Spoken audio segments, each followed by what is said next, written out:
Bienvenidos a un nuevo programa de Misterios y Leyendas del Mundo, en el que me acompañan como siempre Gemma y Sonia. Hola. Muy buenas. Y donde hoy vamos a hablar de las leyendas de terror mexicanas. En el anterior programa eran las japonesas, pues hoy nos vamos a México. Así que vamos a arrancar con Sonia y la leyenda del árbol del vampiro. Vale, pues empiezo yo. Para entender esta historia debemos viajar al siglo XIX en Guadalajara, México, donde crecía y con ella los rumores de un hombre extraño que había llegado a la ciudad. Un forastero elegante, siempre vestido de negro y que se dejaba ver solo al anochecer. Poco después de su llegada, los animales comenzaron a aparecer muertos, sin una sola gota de sangre en el cuerpo. Perros, gatos e incluso caballos. Y más adelante fueron también las personas quienes comenzaron a morir de la misma manera, con marcas en el cuello y cuerpos vacíos de vida. La gente empezó a murmurar. Todos los indicios apuntaban a que ese misterioso hombre que recorría las calles en silencio pudiera ser un vampiro. No tenía familia, no se le conocía ninguna amistad y jamás se le veía de día. El miedo fue creciendo. Algunos aseguraban que lo habían visto con ojos brillantes en la penumbra y otros que las sombras parecían seguirlo como si fuera parte de él. Hombre, yo es que te digo que llega a ese punto, yo por la noche no salgo, ¿eh? O sea, yo tampoco. Tío, que ya debería salir porque no debería creer que eso es un vampiro. No, pues si es que ya no es que creas que eso es un vampiro, es que toda la gente que sale por la noche a mocha, es decir, muere, se lo encuentran muerto, yo diría, no sé si anormal, paranormal o normal, pero algo hay fuera que desde luego no quiero que me cate. Claro, empiezan a aparecer animales muertos y, ¿sabes? Y dices, no quiero ser la siguiente. Efectivamente, yo diría que alguien con un cuchillo la puede estar liando igualmente y le gusta, por lo que sea, le gusta la nocturnidad. Paso de salir por la noche. Hombre, siempre puedes ir armada. Piensa que esto es el siglo XIX, ¿eh? O sea, esto... leyendas y cosas así, la gente se lo creía bastante. Siempre puedes ir armada. Estoy yo en Estados Unidos ahora mismo. Pues te vas con tu kit Phasmophobia. Sí, eso sí. Una luz ultravioleta a la cara le echo. Seguro que la espantas rápido. Para ir corriendo. No, tía, un cuchillo siempre puedes llevar en el bolso. Yo no te lo recomiendo. Yo tampoco, pero siempre lo puedes llevar para defenderte. Yo es que no sé por qué no dejan comprar los taser, tía. Yo tendría uno. Pues por eso no dejan comprar los taser. Porque tú tendrías. Ay, lo llevaría siempre en la mano ahí preparada, ¿eh? en el llavero, ¿sabes? Como un llavero. Ahora que se cague un poco, aprieta el botón si quieres, ¿sabes? Vamos, pues sí, hombre, ni que yo fuera una cagueta. Habría dentro. Bueno, por favor, continuamos con el... Bien, los poblados decidieron enfrentarlo, llegados a este punto en el que empezaba a morir la gente, con la ayuda de una curandera, que supieron lo que debían hacer: clavarle una estaca de madera de camichín directamente en el corazón. Yo personalmente no sé qué es el camichín, no lo he buscado, pero imagino que es un... Sí, es un tipo de madera, quizá. Bueno, se pone estaca de madera de camichín, pero no sé de dónde sale. Camichín. No sé qué es. De una higuera blanca. De una higuera blanca. Sí, pero no sé por qué tiene que ser ese árbol en concreto. Oh, lo dice una curandera, habrá que hacerle caso. Bueno, supuestamente es porque era bueno para matar vampiros, ¿no? Ese tipo de madera. Sí. ¿Será que es más pura o algo? Yo qué sé. Puede ser, no lo sé. Ni idea. Pues una noche el poblado decidió acorralarlo y consiguieron cumplir con el ritual. El hombre cayó al suelo y, sin gritar ni resistencia ni nada, y no sabían si había muerto o simplemente regresaba a su letargo. Fue enterrado en el Panteón de Belén. Sellaron la tumba con una losa de piedra pesada, como un candado eterno para mantenerlo bajo tierra. Pero con el tiempo algo extraño ocurrió, y de aquella estaca clavada en su corazón comenzó a crecer un árbol. Sus raíces extendieron como garras rodeando la tumba y quebrando la losa que lo sellaba. Y hoy en día ese árbol sigue allí, imponente, alimentándose del cuerpo del vampiro que yace bajo él. Y se dice que mientras permanezca en pie, el vampiro seguirá prisionero, pero el día que el árbol caiga, el monstruo despertará para cobrar venganza. No sé de quién, porque ya están muertos esas gentes, ¿vale? Pero cobrará venganza contra el mundo. Bueno, su familia, sus descendientes.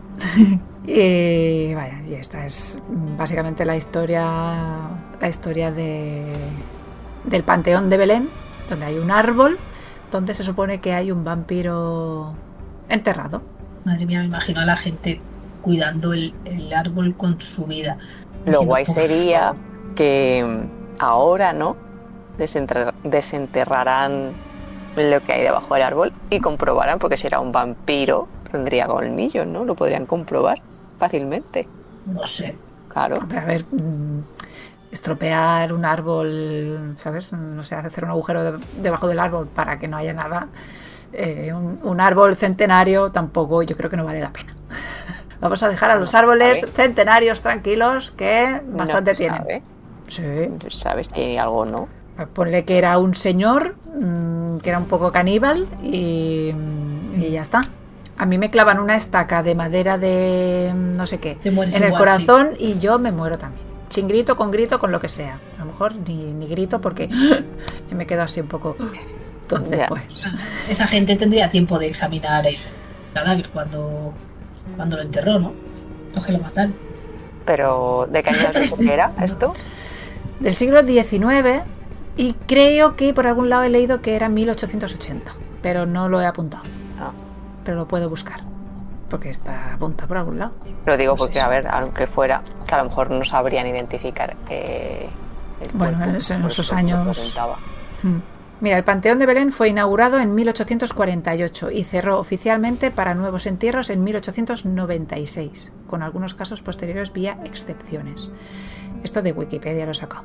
En el siglo XIX, algunos dicen 880, llegó a Guadalajara un hombre misterioso, elegante, de comportamiento reservado, que vestía de negro. Mira, llegó un raro, empezó a morir gente ahí, como si no hubiera un mañana. Entre todos los del pueblo dijeron, justicia la mía, se lo cargaron y dijeron, ala, nos hemos cargado al vampiro, ya somos libres. Sí. Y ya está. Sí. Mira, dicen, en otras versiones más antiguas, con variantes literarias, se habla de Don Jorge, un hombre que vivía en el pueblo de Belén, quien desde la época colonial empezó a generar sospechas y al principio usaba la noche para sus salidas y se le relaciona con desapariciones de animales o personas.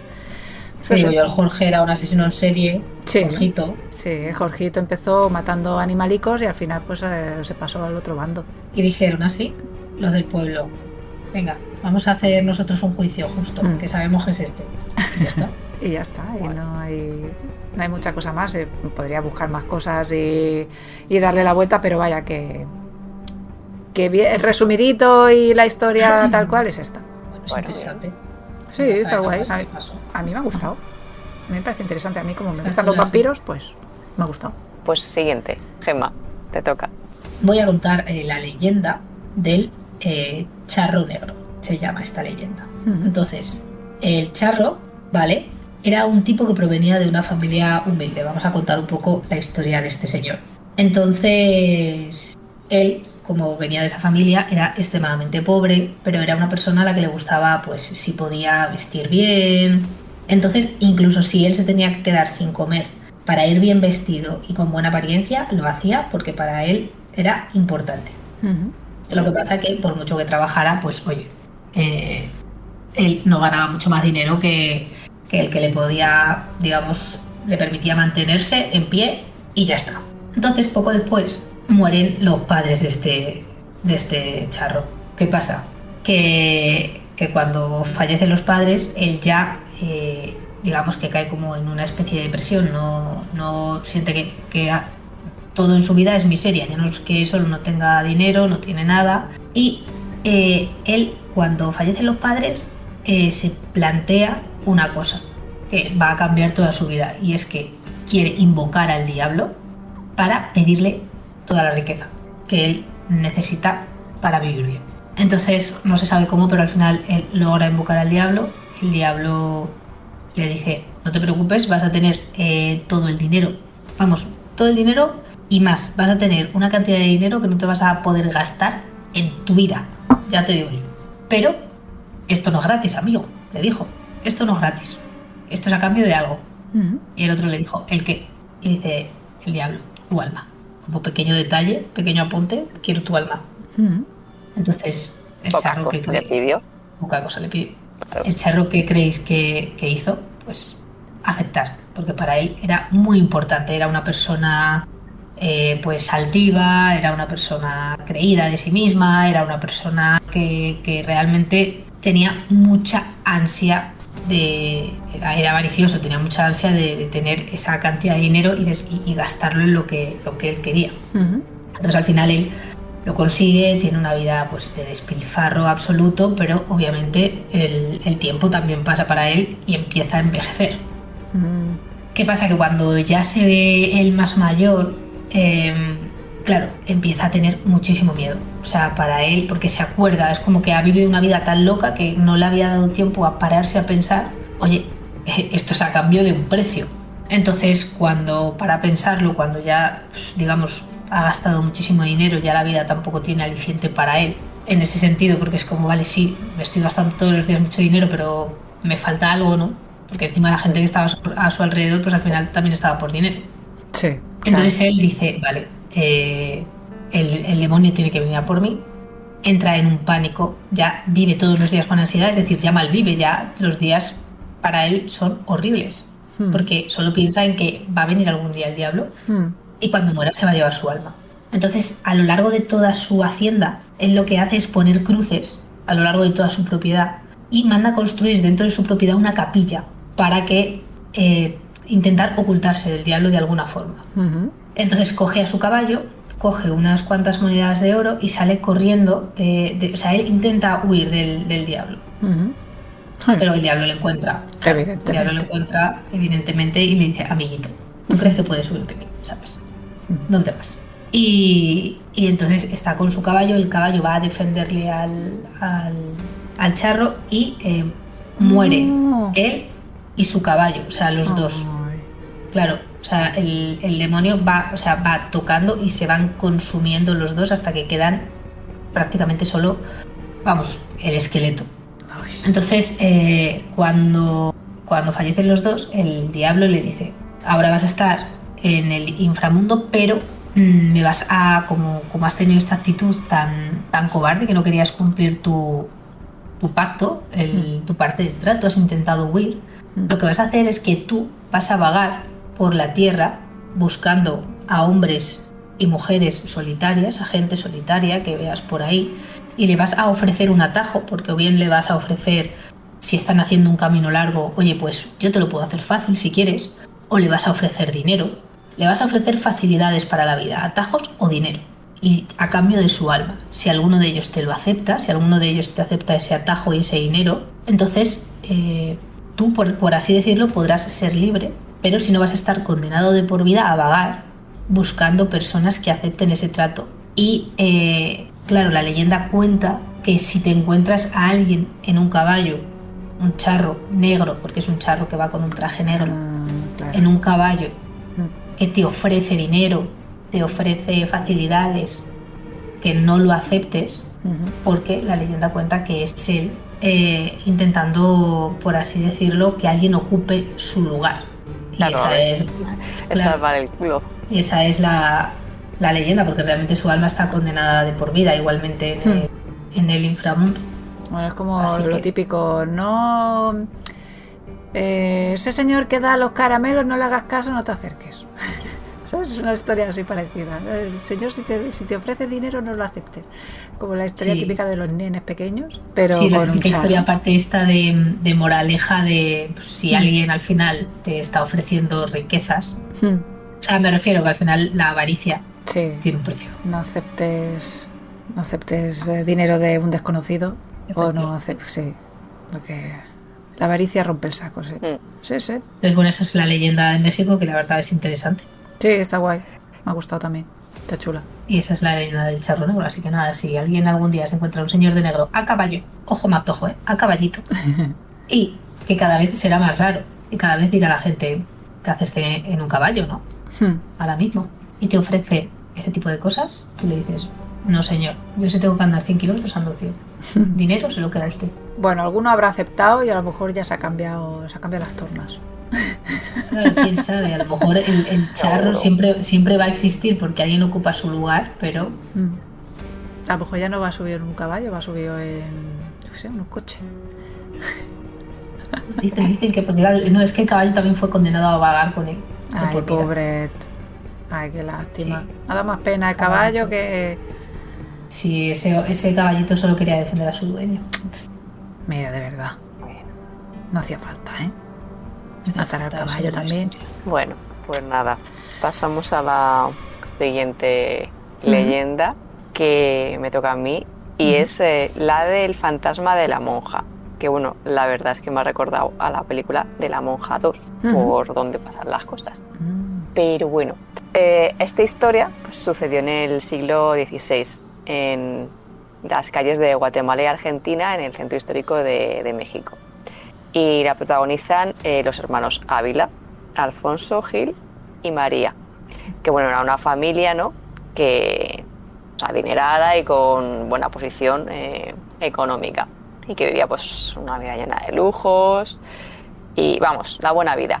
Entonces, debido a eso, un hombre que se apellidaba Arrutia quería casarse con la hermana, pero no porque la quisiera ni nada por el estilo, simplemente pues porque quería acceder a la fortuna de la familia. Entonces esto llegó a los oídos de los hermanos de María e intentaron por todos los medios pues que el matrimonio no se produjese. Lo primero que hicieron fue buscar al novio para pedirle que no lo hiciera, pero obviamente como a él le daba igual lo que le dijeran los hermanos, pues se negó. Pero al final le dieron como un montón de dinero, vamos, le sobornaron y el hombre pues accedió a marcharse. Al final realmente obtuvo lo que quería, pero sin tener que pasar por la vicaría. Le ha quedado un pareado y todo. Entonces, bueno, la hermana, cuando vio esto, pues se dio cuenta de que el hombre no la quería y que solo la buscaba por su dinero. Así que la pobre pues cayó en una depresión y nada, pues pasaba el tiempo y no salía de ella.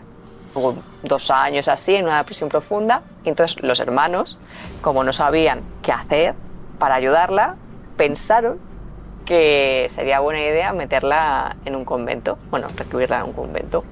Iluminados. Claro, sí. Bueno, a ver, tía, era el siglo XVI, no había psicólogos ni nada por el estilo, supongo, entonces yo qué sé. Sí, claro. Bueno, entonces la llevaron al antiguo convento de la Concepción, porque bueno, supuestamente ellos creían que en el ambiente así más tranquilo, ¿no? De paz y tal, y el acercamiento con Dios, ¿no? Pues que la harían bien. Como una vida espiritual. Claro. Y bueno, pues a pesar de que ahí pasó un tiempo, rezaba todos los días, e intentaba pues recuperarse, pues no lo consiguió. Y un día, pues ya harta del dolor que la produjo el hombre este, pues en el patio del convento cogió una cuerda y se ahorcó. Entonces, bueno, pues las monjas la enterraron y ahí pues ya se pensaron que había acabado la historia, ¿no? Pues la pobre mujer se ha muerto, bueno, se ha ahorcado, ya está, la enterramos y ya. Pero un mes después de su muerte empezaron a pasar cosas raras, ¿no? En el ambiente. Las monjas decían que habían visto cosas en el patio, por la parte donde estaba el árbol, a una mujer que vagaba, ¿no? Por los alrededores, por la madrugada, y luego otras decían pues que la habían visto en la fuente que estaba cerca, el rostro de la mujer, de María. Entonces, bueno, esto pues produjo miedo, ¿no? Entre las monjas, y los años seguían pasando y todos estos sucesos pues seguían y seguían, ¿no? Aunque de hecho las monjas pues pensaron que podían rebajarlos haciendo los rezos y todas estas cosas, ¿no? Que se suelen hacer para intentar alejar el espíritu, pero nada, que el tiempo pasaba y ahí seguía. De hecho, los hermanos también de María murieron también un tiempo después de forma violenta, porque como se vieron envueltos en una revuelta y fueron juzgados y sentenciados a muerte. Y el novio también fue asesinado y se dice que fue eliminado por la aparición de María, que lo buscó hasta que dio con él y le mató. Y de momento, pues esos son rumores de la época, que no hay ningún registro oficial de que todo eso pasara, pero a día de hoy sí que hay quienes aseguran que el fantasma de la monja pues todavía está rondando por los pasillos del convento. Y esa es la leyenda. Está guay, es como pero no es como la segunda, es como la primera, ¿no? De la monja. ¿O estoy yo equivocada? O sea, se parece la historia. La segunda también pasa en un convento. La primera yo no sé si pasa en un convento. O sea, no la primera peli que salió de la monja. Pues una casa. No, es un convento. Convento. Ah, pues la 2 también, es en un convento. Que como la 1 no me acuerdo, la reciente tengo la 2, que la vi el año pasado, pero... No, está guay. Si se llama la monja, al final pues, será que tiene sentido que estén en convento, la verdad. Sí, bueno, yo qué sé, pero a lo mejor también sale del convento para asustar, tía, yo qué sé, no me acuerdo. Además esa la vimos en 4DX. Mis yemitas de Santa Teresa y ahora a dar unos sustitos a la calle. Pues yo lo haría si fuera un fantasma. Sí, que me asustar, vamos. Lo sabemos, Estela, sabemos que tú atormentarías a todo el mundo. Sí.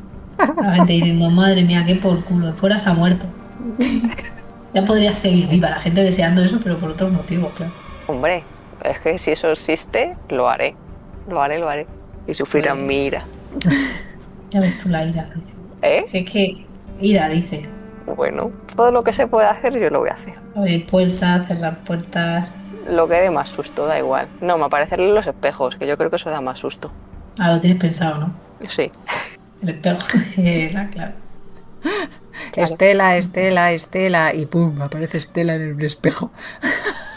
Nada, no hace falta que digan mi nombre, me aparezco así sin más.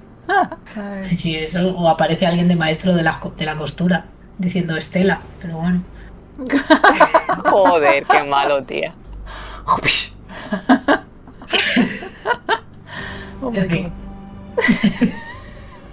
Era un chiste muy fat. En fin, Chistes. podemos continuar. Pues Sonia o tú, quien quiera. Yo, que la última de Gema está guay. Vale. Vamos a ver. Yo del vampiro me paso a los Nahual, ¿vale? Entonces, que tiene parecido, pero no. En muchos pueblos de México se habla de seres que caminan entre dos mundos, el humano y el animal. Seres capaces de transformarse bajo la sombra de la noche, de adoptar la fuerza, la astucia o la ferocidad de algunas bestias. Y estos son los nahuales. Y aunque algunos los llaman hombre lobo, la verdad es que su leyenda es mucho más antigua y mucho más inquietante. El origen de los nahual es de una tradición mesoamericana. Me ha costado leerlo, mesoamericana. La palabra nahuali significa lo oculto o lo que se transforma. Un nahual no es necesariamente un monstruo, sino una persona, a menudo un chamán o brujo, que tenía un vínculo especial con un animal. Y ese animal podía ser un jaguar, un coyote, un perro, un águila o incluso una lechuza. El nahual podía convertirse en él, usar su fuerza o viajar espiritualmente en esa forma. Y era un don, pero también una maldición, depende de cómo se usara. Con el paso del tiempo las leyendas europeas llegaron a América, y entre ellas las del hombre lobo, aquel que bajo la luna llena pues se transforma en bestia, ya sabemos. La gente comenzó a mezclar ambas historias, así que el nahual se convirtió en el, entre comillas, hombre lobo mexicano, americano no. Pero la diferencia, hay una gran diferencia, y es que el hombre lobo solo puede ser lobo y el nahual puede ser cualquier animal, dependiendo de la región o del espíritu que lo acompaña. Se habla que en un pueblo se cuenta que unos hombres salieron de cacería y encontraron un perro negro enorme de ojos brillantes. El animal los observaba en silencio hasta que uno de ellos disparó y le hirió en una pata. Siguieron el rastro de sangre hasta una cabaña y allí encontraron a un campesino con la pierna vendada, herida exactamente en el mismo lugar. Ojo, Desde entonces nadie volvió a dudar de que en ese pueblo había un nahual. Algunos nahuales son vistos como guardianes, protectores de su comunidad. Otros, en cambio, se convierten en figuras temidas, acusados de robar ganado, provocar enfermedades o sembrar terror en las noches. La gente asegura que se les reconoce en sus formas humanas. Ojos demasiado brillantes, miradas fijas, orejas puntiagudas o una sombra que no coincide con su cuerpo. Típico de las pelis, ¿sabes? Sí. Porque... O sea que en verano te fijes en las sombras que vas a encontrar a todos los nahuales. Sí. Bueno, dice, porque aunque el nahual parezca humano, nunca deja de ser una bestia. Entonces, si la leyenda existiera, tendrías que ir mirando todas las sombras de toda la gente para ver con quién me estoy cruzando, si con un animal o con un humano. Y en invierno... Parecen a los de Crepúsculo, a los indios. A los indios. A mí me recuerdan más a los animagos de Harry Potter, ¿no? Porque es como distintos animales que se pueden transformar. Sí, sí, también. verdad. Entonces, pues mira, a ver, todo lo que sea transformación en animales está chulo. Sí, está guay. Por eso lo he podido coger. De todas maneras, sí, hoy en día... Dime. No, yo iba a hacer una pregunta absurda, pero luego cuando acabes. Pues hoy en día, en muchas comunidades de Oaxaca, no sé cómo se dice, Oaxaca, con X. Los nombres, ojo, Ojo. Mexicanos, ojo con vuestros nombres, son muy difíciles de pronunciar. Sí. En las comunidades de Oaxaca, supongo que es X, que se pronuncia como X, como aquí, digo yo, no lo sé. Sí, yo quiero entender que sí. Chiapas, Puebla o Veracruz, que este sí que ya lo conozco más, todavía se creen ellos allí. A día de hoy, Los ancianos cuentan que en noches de bruma los nahuales se reúnen para recorrer montes y barrancas. Y que si escuchas un aullido demasiado cerca, quizá no sea un simple animal. A día de hoy la leyenda ha cambiado con los siglos, pero el miedo sigue vivo. El nahual es el reflejo de lo que ocultamos, de esa parte salvaje que todos llevamos dentro. Es como la moraleja de esto es que todos somos una bestia por dentro. Sí, todo el mundo tiene una parte animal y salvaje, ¿no? Dentro de ella. Una parte más... Sí, todos tenemos como esa bestia dormida dentro que de vez en cuando sale. En algunos más que otros, te he de decir, Sí. Pero sí. Sí. Pues la pregunta que iba a hacer yo, absurda, era que ¿en qué animal os molaría transformaros, si se pudiera? Ay, un gatito. Yo creo que en un ave, en un águila o en un halcón o algo que vuele. Sí, eso también, A ver, si tengo que permanecer toda una vida así, pues yo escojo un gato, evidentemente, que vive muy bien. No, como que toda una vida de gato no, que te puedas transformar. Que yo me rollo, eres humano y te transformas. Vale, pues... pues en un gato y así puedo espiar absolutamente todo, claro. Bueno, todo no, porque no vuelas. Ni no vuela, pero... Bueno, pero puedes juzgar a todo el mundo sin ser juzgado tú. No, porque encima vas a mirar a la persona y la persona va a pensar, mira qué bonito, me está mirando. Y tú pensando, ¡puta! Te voy a sacar hasta los higadillos. ¿Sí? Este cabrón que no me pone de comer. Sí, efectivamente. Que se pone la cosa turbia, te pones la panza boca arriba y los tienes ganados a todos los humanos. Pero yo creo que sería un ave. Un ave magistral, o sea, un ave bonica, un águila. No un avestruz, yo qué sé. O un búho, una lechuza, sí. O un cuervo, yo sería un cuervo. O un cuervo. Sí, uno de Me encantaría ser un cuervo. Molaría. Sí. Yo sería un caballo. O una serpiente. Una serpiente, ves que la serpiente, tía. ¿Qué? Repta por el suelo. Puedo hacer con una serpiente. ¿Qué? Pues pero es que dice, no podrías, con un gato no podrías tú investigar mucho y con un caballo dando coces por ahí. Pero es que yo no quiero investigar, eso lo has dicho tú. Es que tú serías un gato para investigar. Yo no he dicho que yo quiera ser un caballo para investigar. Ah, tú solo lo quieres para correr. No, porque me gustan los caballos. Ah, bueno. Hombre, es que si quisiera cotillear no me pediría un caballo, me pediría otro animal. Claro, o sea, tú cogerías un caballo, yo qué sé, pues para... Claro, tío, es que... Si claro, tiene que gustar. La ciudad es un problema, Sí, es verdad. Claro, sí, es que... Claro, pensando dónde vivas, ese animal no sirve para nada. Imagínate tú estar ahí en una zona urbanita... Siempre para todo el mundo ahí a montarte. En realidad el mejor bicho sería convertirte en un insecto o algo, lo que pasa que te podrían matar. ¿O te come un pájaro? Te como un pájaro. No. El cuervo está bien pensado, yo creo. Hay que ser un pájaro. Porque el cuervo además es muy inteligente, el resto de los cuervitos. Sí. Está bien. Sí. A mí me gusta más el águila. A mí me gusta Yo que soy mucho. muy fan de los cuervos. Es que los cuervos son muy inteligentes. Sí. Sí, sigues al gallego este que tiene los cuervos, a Pollito y a Dimitri.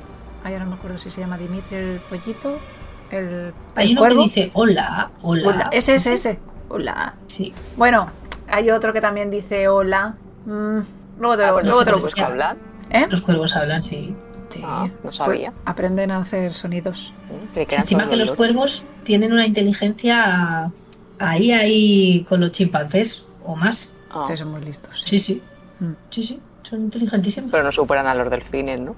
Están ahí, ¿eh? Ah, Leí una vez delfines. un estudio y es que son muy inteligentes. Es que utilizan estrategias. Ya, pero un delfín es Ponen- más listo que un chimpancé.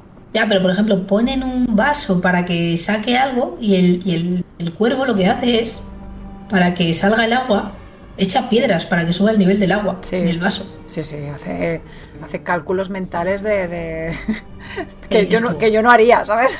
¿Qué dices tú? ¿Que está utilizando el principio de Arquímedes aquí el cuervo? Sí. Joder, son sí, sí. inteligentes. Además pones, por Sí. ejemplo, vi uno que era como un tubo muy largo, que le ponían la comida dentro del tubo y el pájaro iba a buscar una rama y escogía la rama correcta para que cabiera Hasta bien él. por el tubo, porque claro, las ramas pues tienen subramas y claro, esa no cabe y él lo sabe, el cuervo lo sabía y así la empujó para que saliera por el otro lado. Aquí aprendéis de leyendas y aprendéis de cuervos. Pues aprendemos de cuervos también. Aprendí de todo. Bueno, Buscad cositas de los cuervos que son increíbles. pues vamos a la siguiente leyenda, que la digo yo y dejamos la tuya para el final, que yo creo que mola más, Vale. que es la leyenda de la mulata de Córdoba, que esta leyenda se desarrolló durante la época de la Inquisición en la plaza de Córdoba, en Veracruz. Y de hecho es una de las leyendas más contadas en el puerto de Veracruz. Comenzó en el año 1618. Allí en ese puerto, ¿no?, vivía una mujer que era muy guapa y se llamaba Soledad, pero no se sabía ni su origen, ni dónde vivía, ni nada. Era como una mujer súper misteriosa, ¿no? Pero que era tan guapa pues que todos los hombres pues se sentían atraídos hacia ella. Y era española, ¿eh? Española y con... Bueno, tengo apuntado que pone con sangre negra, no sé qué querrá decir esto. Si es que era negra de piel o qué, porque con sangre negra yo eso no sé interpretarlo.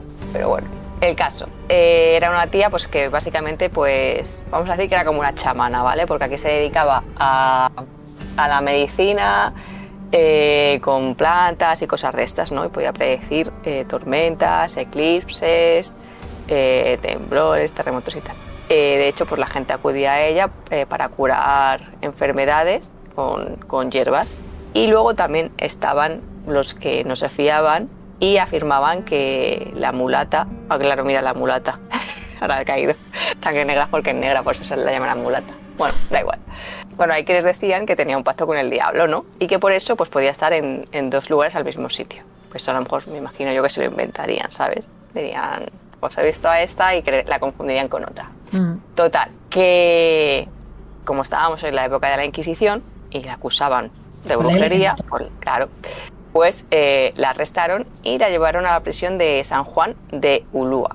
Y claro, la condenaron a morir y tenía que ser quemada en leña verde frente a todo el pueblo por haber sido acusada de magia negra.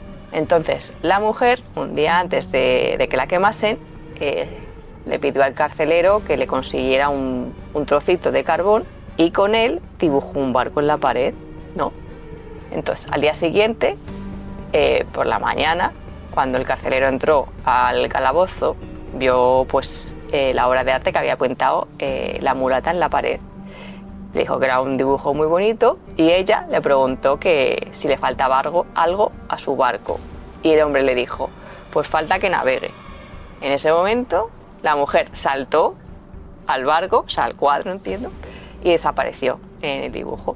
Y el guardia se murió ipso facto. vamos, para dejar testigos, me imagino. Y desde entonces la mulata de Córdoba no fue vista nunca más y ahí surgió la leyenda del puerto de Veracruz y ya está. Mira. Así que a lo mejor será una bruja. Hombre, pinta, ¿no? Tiene pinta. Tiene pinta, sí. Bruja no sé, pero a un acuerdo o algo llegó esa persona, desde luego. No sabemos. A mí me ha gustado, me ha parecido curiosa. Sí, está chula. Sí. Sí. A ver, todas las historias de brujas siempre están chulillas. Sí, De la hecho, verdad que sí. si alguien no ha visto American Horror History, Justo estaba pensando en eso, tía. la temporada 3, la mejor. La temporada de las brujas es muy chula. Creo que esto ya lo hemos dicho. Sí. Tengo un Ya déjà Pues vu. lo hemos dicho. repetimos. Sí. Si lo repetimos, Volvemos a es que es decir. verdad. Sí. Si lo repetimos, No, es realmente para... Las últimas temporadas no las he visto, pero desde luego de las 5 primeras que a lo mejor he visto, la tercera para mí la mejor. Para mí también. Sí. Y la primera también a mí me gustó bastante. Supongo que por la novedad y tal, pero la tercera muy chula. Ahora ya lo sabéis, ver Coven, tercera temporada. Sí, está muy chula. Y nada, pues vamos a pasar a la última leyenda de hoy, de Gemma.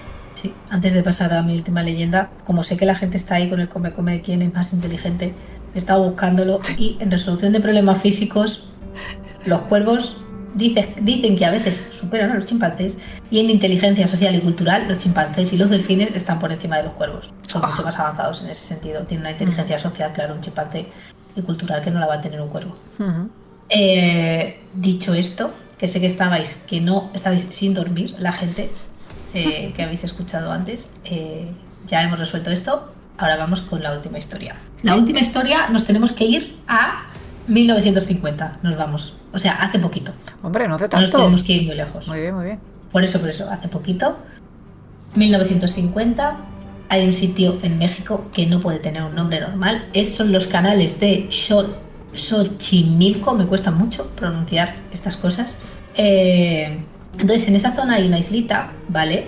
Y esa islita tiene un propietario. El propietario es Julián Santana. Entonces, este hombre es un agricultor, se dedica tiene ahí sus campos de cultivos en esa islita.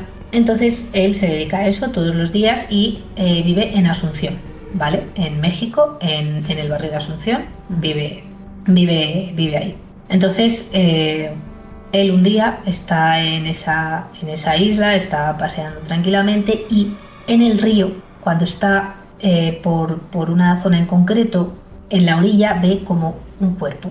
Entonces él se acerca y ve que es el cuerpo sin vida de una niña que se había quedado enredado porque es una zona que, si algún momento la buscáis, es una zona que es súper frondosa, con una cantidad de vegetación importante.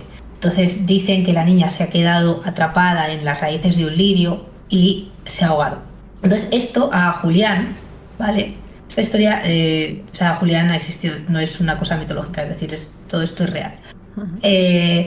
Julián, esto le va a marcar de por vida. Este hallazgo, los familiares cuentan que a él le marca de por vida. Entonces, Julián, a raíz de ahí, de ese hecho, dice que el fantasma de la niña o el espíritu, ¿no? le atormenta. Es una cosa que él no se puede, no puede quitar. No se puede quitar de la cabeza por un lado, pero por otro lado, él dice que desde que pasó eso pasan cosas y a él el espíritu le está atormentando diariamente. Entonces, él lo que hace como ofrenda y para alejar a los espíritus de su islita, ¿no? donde está él y donde él tiene pues sus cultivos y demás, pone una muñeca que se encuentra. La deja colgada, una muñeca que deja colgada por allí. Y ¿qué pasa? Que a raíz de ahí eso se va a transformar, por así decirlo, en la obsesión de Julián. Entonces Julián lo que hace es que cuando él encuentra muñecas, da igual el estado en el que se encuentren, es decir, si le falta un brazo, pues le falta un brazo, si le falta un ojo, pues le falta un ojo. Él se dedica a recoger todas las muñecas que se encuentra por la calle o que nadie quiere y las va llevando a esa isla. De hecho, en el año 1975, si no recuerdo mal, él definitivamente se muda a esa isla. Ya deja de vivir en Asunción y se muda definitivamente a esa islita. y la sigue llenando de muñecas. O sea, él la va llenando de muñecas porque siente que es algo que le va a proteger contra los espíritus y que le va a ayudar también en las cosechas y va a alejar, pues eso es como una ofrenda y demás, que va a alejar a los espíritus de su islita y le va a mantener protegido.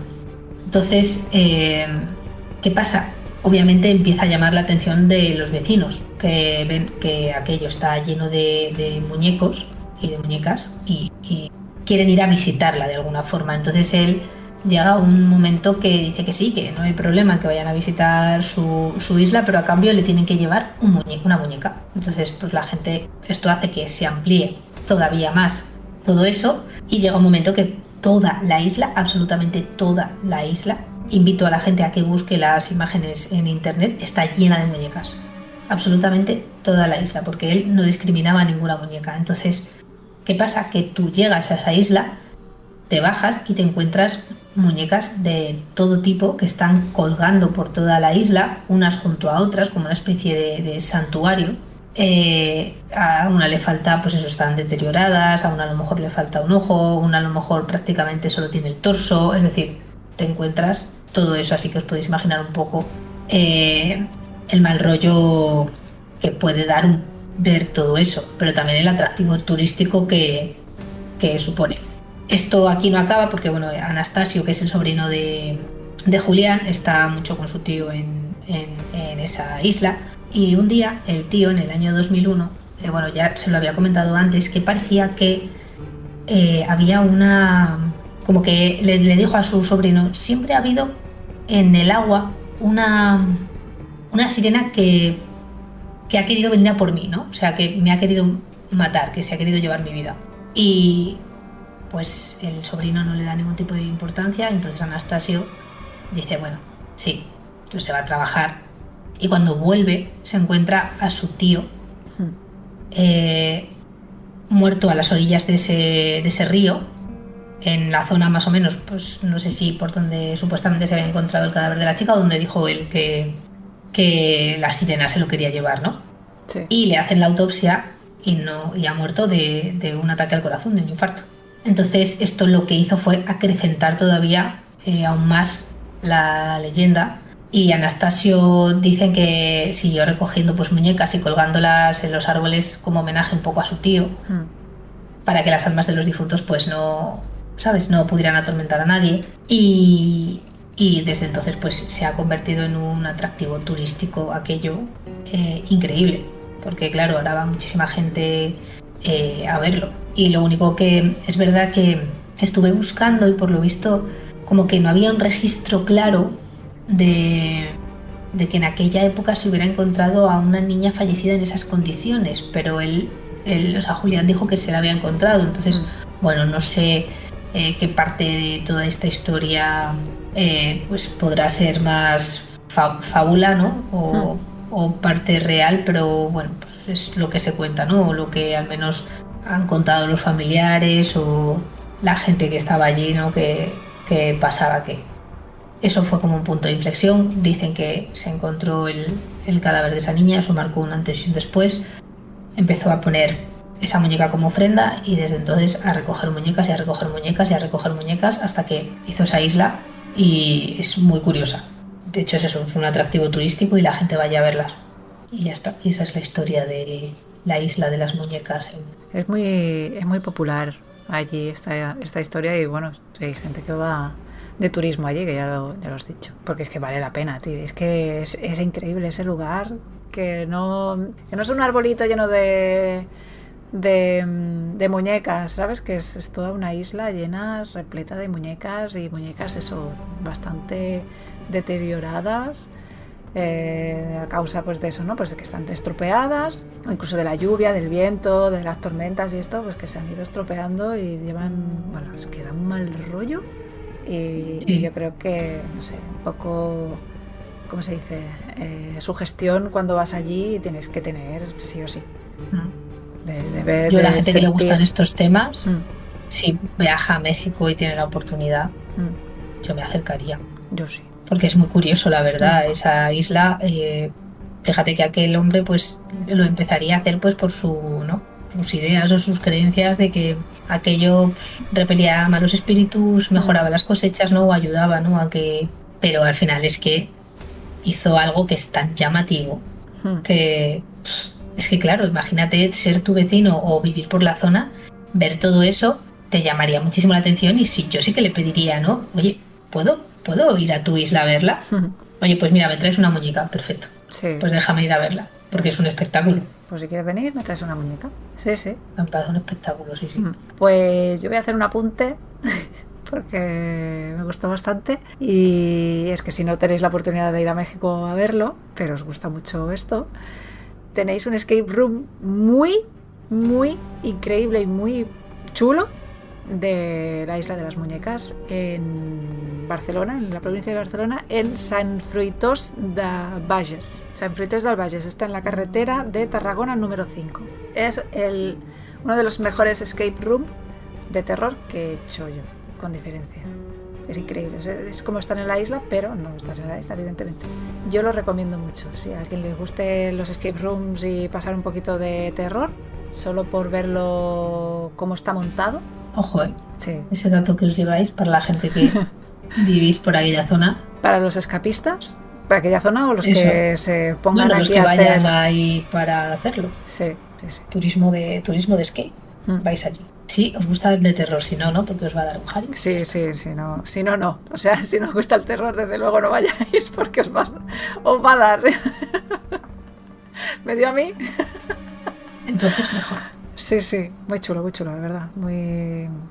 Una cosa es estar dentro y verlo y tal, y mientras estás jugando, y luego ya cuando abren las luces dices, hostia, que ahora sí lo estoy viendo bien.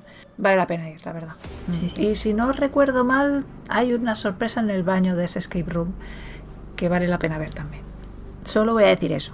Y no digo nada más. Y hasta ahí puede leer Sonia. No puedo decir nada más. Es un secreto. Los escapistas sabemos que no podemos decir qué se vive allí dentro. Para salir tenéis que... no podemos decir nada, no se puede contar nada. Ya estaría. Como hay bastantes más leyendas, para no hacer un podcast eterno, pues esta sería la primera parte de leyendas mexicanas. Así que ya, si os han gustado, pues cuando publiquemos la segunda parte podéis continuar con otras leyendas que contaremos de México, porque quedan todavía unas cuantas. Es que allí hay un montón de leyendas y de creencias y de cosas así, o sea que es que no acabaríamos hoy. No, o sea, os quedáis con este dato. Pues si os ha gustado y queréis más leyendas mexicanas, hay una que es la leyenda de la planchada. Quedaos con ese dato por si os llama la atención. Y ya está, son nombres curiosos. Y la Pascualita también. Ojo, la Pascualita. Le encantan los nombres a Gema. Sí, me encanta. Sí. Yo fan, absoluto. De hecho, no hemos contado ni las famosas, porque no hemos hablado ni de La Llorona, ni del Chupacabras. No, pero esas ni nada. Así que... son un poco más, no sé, más conocidas. Claro. Sí. Y la Isla de las Muñecas también es muy conocida, pero bueno, había que contarla, porque es que... Pues nada, os emplazamos al siguiente podcast para que las escuchéis. Y nada más por aquí. Así que si queréis decir algo más, y si no, pues despedimos. Ya está. No despedimos ya hasta el próximo. Muy bien. Sí. Pues nada, nos despedimos hasta el siguiente podcast. Muchas gracias por escucharnos y espero que os haya gustado. Hasta luego. Adiós. Chao.